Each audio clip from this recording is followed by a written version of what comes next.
Welcome back to Honey Badger 3D Print and Paint. Today we're looking at my completed tree beard, but before we do that, roll those credits.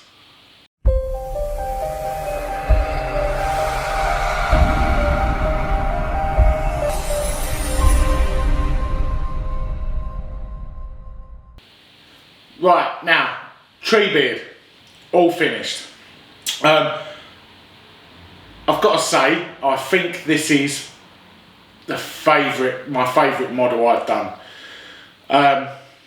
It took a fair amount of time, to be honest, to do this. So printing was a couple of weeks, but painting this was, the way I did it was a long drawn out process. I probably could have done it a quicker way, but trying to get the colour I wanted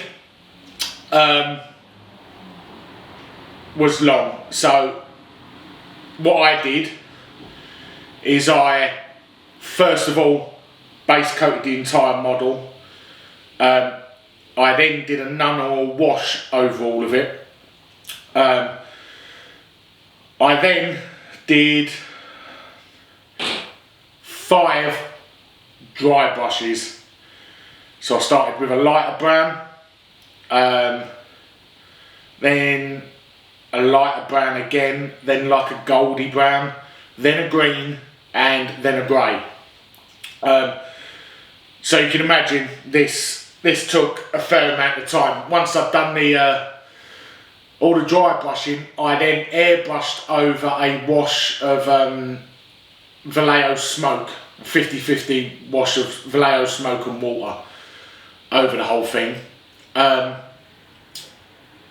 then added the moss and the grass and the beard.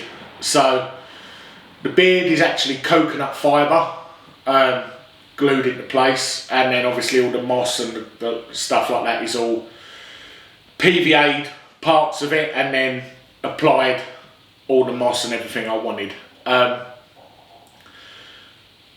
I've also got to say, this is probably the most expensive model I have done. So I think tree beard is like $25, $29. The Hobbits are $25 each, which is expensive to buy the STLs alone. I think there could be some sort of a deal where you get all 3 for a better price. But, you know, so it's an expensive model to start with. All the different mosses and stuff like that I've used, it's easily £50 worth.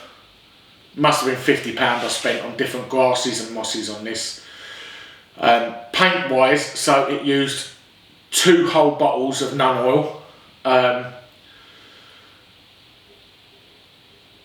whole bottle of Vallejo dark brown, a whole bottle of Vallejo smoke, and you know, I bought 3 different Citadel paints just for the dry brush. So by the time, like, if you're going to, obviously this is scaled up, but if you're going to do something this size, there is a substantial cost in it. I would say with paint I used and the moss, it's probably the best part of £80. Well, that's sort of £75 on the STL, so you're looking about £150 into this before you've bought your filament, and I'd say I probably used about 8 kilos on this. So there is a substantial cost. To me, I think totally worth it, because I think this is the most favourite model I've made so far. I love the finish on it, it looks natural, and I am a huge Lord of the Rings fan, so you know, this is like holy grail for me. It's not the first Lord of the Rings I've done, so I've also done the Hobbit hull on Gam body, and I've also done a Gimli, which I can't remember where that model's from, but you know.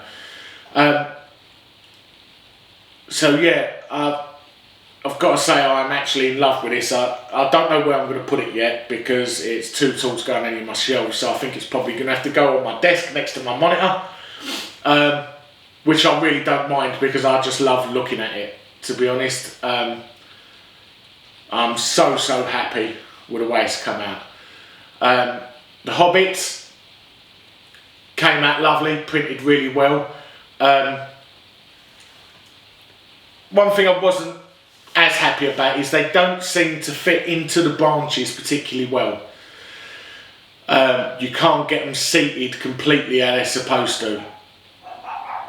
I don't know why, but you know, they look great as it is. I just know that they could be seated slightly better. You can't see it, but I know.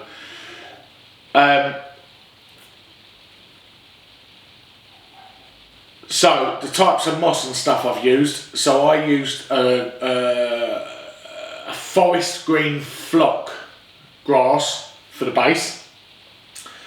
I also had some green moss, some small shrubs, leaf litter, some taller sort of mini, well, for miniatures they would be trees.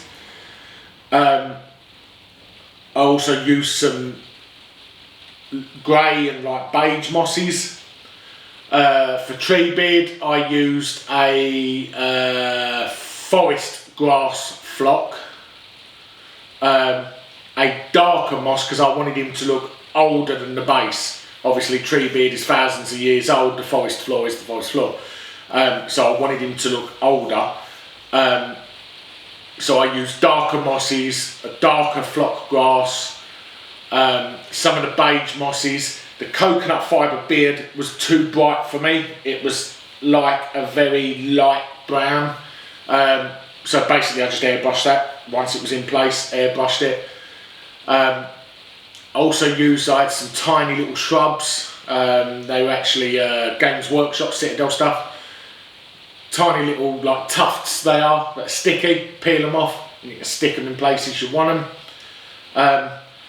But what I'll do now is I'll do some close-ups for you because granted it's so tall I have to put the camera far away so you can't really see the detail. But I'll do some close-ups for you now. I know I did say I was going to time-lapse some of the painting, but the camera, we actually had it in use somewhere else, time-lapsing something else, so we couldn't do that. But let's do some close-ups now. I hope you like it. Don't forget to like and subscribe, and we'll see you on the next video. Thanks a lot. Bye.